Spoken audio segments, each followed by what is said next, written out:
కృష్ణకి స్తోత్రం రాజా. ఇద్దరు ముగ్గురు నా నామసేవల మధ్య ఉంచిన దేవానికి వేలాది స్తోత్రం.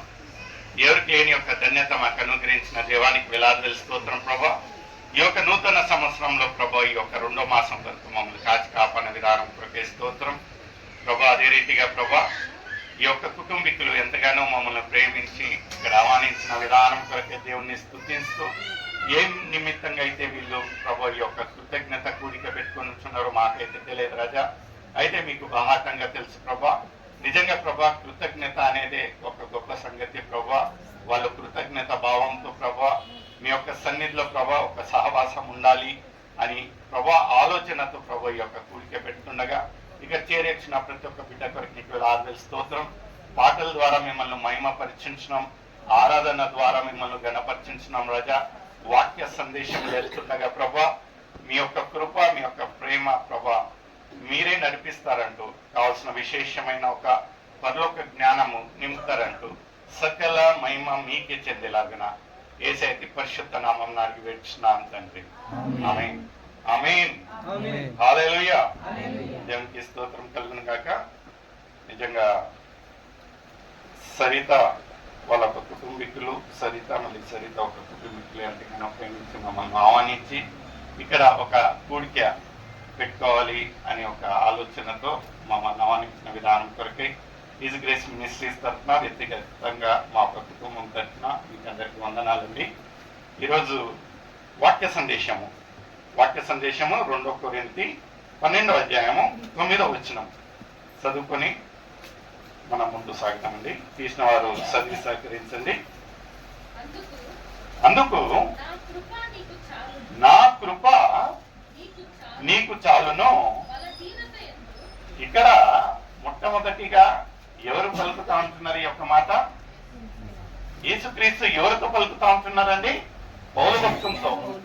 ఏమంటా ఉంటున్నాడంటే, నా యొక్క కృప నీకు చాలు. నిజంగా ప్రియమైన సోదరి సోదరులారా, ఈరోజు ఈ యొక్క కుటుంబము మళ్ళీ ఇక్కడ చేరి ఉన్న ప్రతి ఒక్కళ్ళకు లోకరీతిగా ఎవరిదన్నా కృప, ప్రేమ, ఆశ్రయం ఉన్నట్లయితే తాత్కాలికంగా ఉంటుంది. అయితే ఇక్కడ ఎంత చక్కగా ఈ యొక్క లేఖనాలు ఏమంటా ఉంటున్నాయంటే, మై గ్రేస్ ఇస్ సఫిషియంట్ అంటే ఎక్కడ అంటే, సఫిషియంట్ అంటే మనం ఏమంటామంటే, భోజనాలు ఏర్పాటు చేసినప్పుడు వేస్తా ఉన్నాం అనుకోండి, చాలయ్యా, చాలు, ఇంకా చాలు, సఫిషియంట్ అయింది. లేదా ఇంకొక స్పూన్ అంటే లేదు అంటే దానికంటే అధికముగా మనం ఏమీ ఆశించలేము. దేవుడు ఆ రీతిగా ఆయన ఒక కృప మన పట్ల ఉన్నట్లయితే ఆయన ఒక కృప చాలంటా ఉంటున్నాడు. ఇక్కడ ఎంత చక్కగా ఆదరించే ఒక మాటలను మనం చూస్తూ ఉంటున్నామంటే, ఇదేమంటా ఉంటున్నాడు అంటే, నా యొక్క కృప నీకు చాలును. ముందు చదవమ్మా. బలహీనత యందు నా శక్తి. హల్లెలూయా. నిజంగా మనం చక్కగా బలంగా ఉన్నామనుకోండి, అన్ని అనుకూలంగా ఉన్నప్పుడు ఎవరన్నా మనము సహాయం కోరుతామండి? లేదు. సహాయం ఎప్పుడు అవసరం ఉంటున్నదంటే, నిజంగా మనం ఒక అవసరతలో ఉన్నప్పుడు, లేకపోతే బలహీనంగా అంటే వీక్నెస్ అని రెగ్యులర్ గా ఫిజికల్ వీక్నెస్ కాదండి. ఫిజికల్ వీక్నెస్ ఇంకా ఉంటుంది. అదే రీతిగా ఎన్నో రకాలుగా బలహీనతలు ఉంటాయి. ఆర్థిక బలహీనత ఉంటున్నది, లేకపోతే we don't have a good relationship. అలాంటప్పుడు ఏంటంటే, ఎవరన్నా ఒక్కరు నా పక్కన ఉన్నట్లయితే ఎంత గొప్పగా ఉంటున్నది ఈ యొక్క పరిస్థితులలో అనిపిస్తుంది. అలాగా ఇక్కడ ఏమంటా ఉంటున్నాడంటే, బలహీనతలలో, in every weakness of a life God is always with us. ఎంత గొప్పగా చూడండి. మొట్టమొదటిగా ఏమంటా ఉంటున్నాడంటే, నా యొక్క కృప నీకు చాలైనా, నీ యొక్క కృప అంటే చాలు అని ఎంత చక్కగా అంటా ఉంటున్నాడు. రెండో మాట ఏమంటా ఉంటున్నాడంటే, నా బలహీనతలలో నా శక్తి పరిపూర్ణము, పర్ఫెక్టెడ్,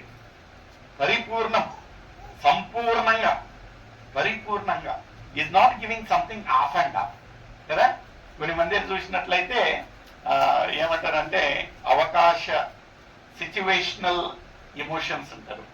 అంటే ఎక్కడ ఎప్పుడు ఎలా చూపియాలో అంతవరకు ఆదరణ చూపిస్తారు. అక్కడి నుంచి పక్కకు పోయామనుకోండి గతం గత కదా.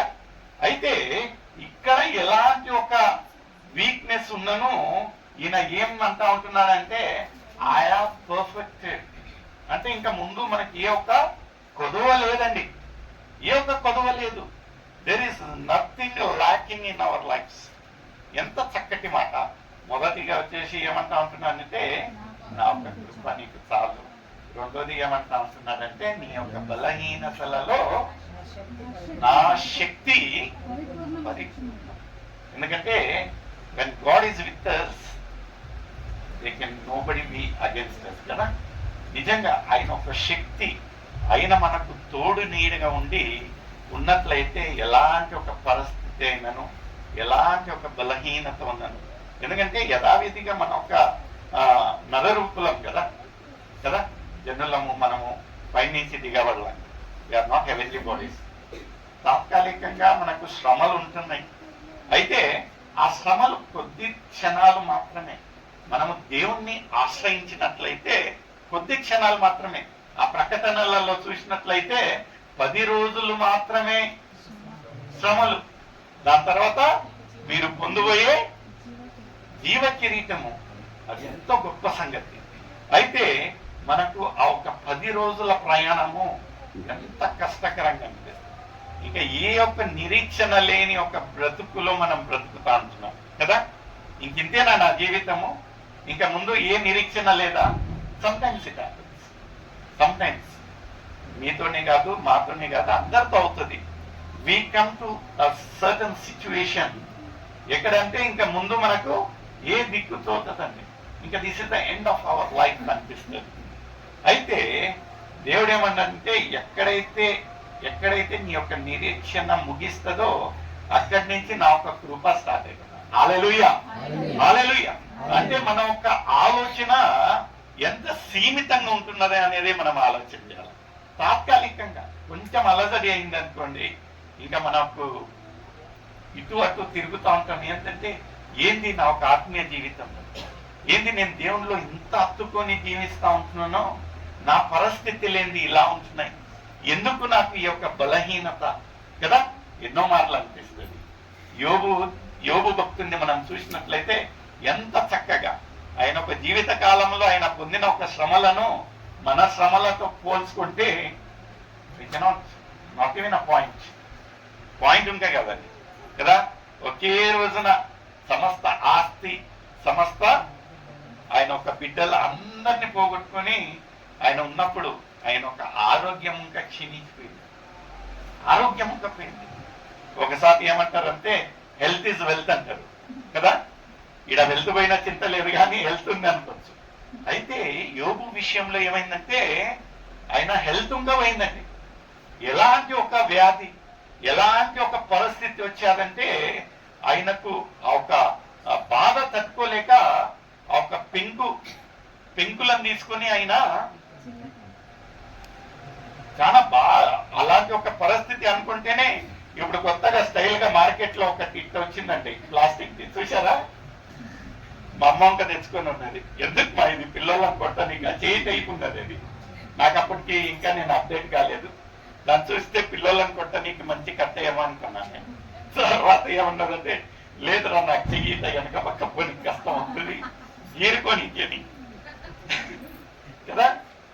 అయితే ఈయన ఒక పరిస్థితి చూసినట్లయితే ఆయన ఎలాంటి ఒక వ్యాధి, ఎలాంటి ఒక పరిస్థితిలో ఉన్నాడంటే ఆయన చేతులు చాలక he had to use something.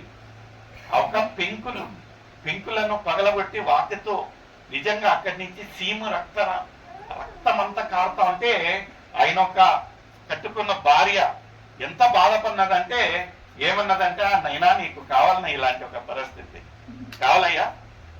ఏమన్నది కట్టుకున్న భార్య? దేవుణ్ణి దూషించి మరణం. చూడండి ఎంత భయంకరమైన ఒక పరిస్థితి. ఆయన బ్రతికిన బ్రతుకులను మనం చూసినట్లయితే ఎలాంటి బ్రతుకులు బ్రతికాడో.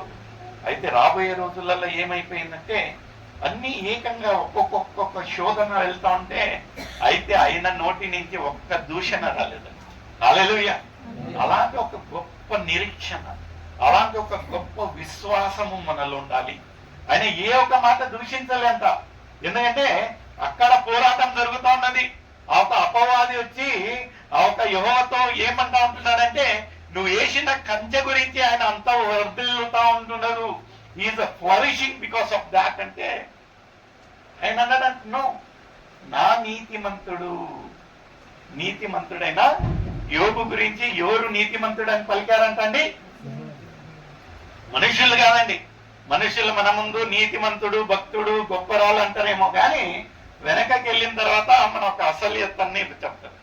అయితే ఇక్కడ యోబు ఒక జీవితాన్ని సాక్ష్యంగా ఆయన ఒక నీతిమంతుని ఎవరు పలికారంటే సాక్ష్యంగా యెహోవా చెప్పాడంట. అన్నాడంట, నువ్వు అనుకుంటానేమో అని, ఏమో నాకు కంచె ఉందని ఆయన ప్రవర్తిస్తా ఉంటున్నారు. అలాగేం లేదు. Is really a righteous person. అంటే అపవాది ఏమన్నానంట, ఒక్కసారి ఆ కంచెను తీసి పక్కన పెట్టాయా ఆయన ఎవరు ఏం కథ అని. మనం ఇంకా 4 గోడలలో ఆలయంలో కూర్చున్నప్పుడు అందరు కాదండి, కొన్ని మంది మాత్రమే ఎంత చక్కగా ఉంటాము. ఆ ఒక వాక్యం వినేంత వరకు వీఆర్ ఆల్ హెవెన్లీ బాడీస్ కదా. ఎంత చక్కగా నిజంగా అలా దిగి వచ్చినట్టే ఉంటాం. ఆ ఒక ఆలయం అయిపోయి ఇంకా మనము ఆ ఒక ఆవరణం ఇంకా దాటి ఉండము. కమెంట్స్ అండ్ కంప్లైంట్స్ స్టార్ట్ అవుతుంది. అవసరం ఉన్నదా కదా. అయితే యోగు జీవితంలో అలాంటి ఒక శోధనలు వచ్చినను ఆయన నోటి నుంచి ఒక్క దూషణ రాలేదండి. ఒక్క దూషణ రాలా. ఆయనను చూసి ఆయన స్నేహితులు మరి కట్టుకున్న భార్య చెప్పేదంట, నైనా నీకు ఇంకా బుద్ధి రాలేదా, నువ్వు దూషించి మరణించు అన్నద. పాపం మా ప్రేమ ఎంత అంటే మరణించిన తర్వాత ఈ యొక్క శోధనల్ని తప్పించుకుంటాడేమో అనే ఒక బాధతో మనం అనుకుంటాం భార్యసుడి ఎంత కఠినంగా ఉందంటాం కదా. లేదు, ఆయన పొందిన ఆ ఒక శోధనలను చూసి ఈమె కట్టుకోలేక వెళ్ళాలి. అయినను ఆమె నోటి నుంచి దూషణ వచ్చిందేమో గాని యోబు విషయంలో రాలేదండి. ఆయన ఎంత చక్కటి మాట ఏమంటాడంటే, ఆయన ఇచ్చాను అడిగేవాడిని నేను ఎవరు, who am I to ask?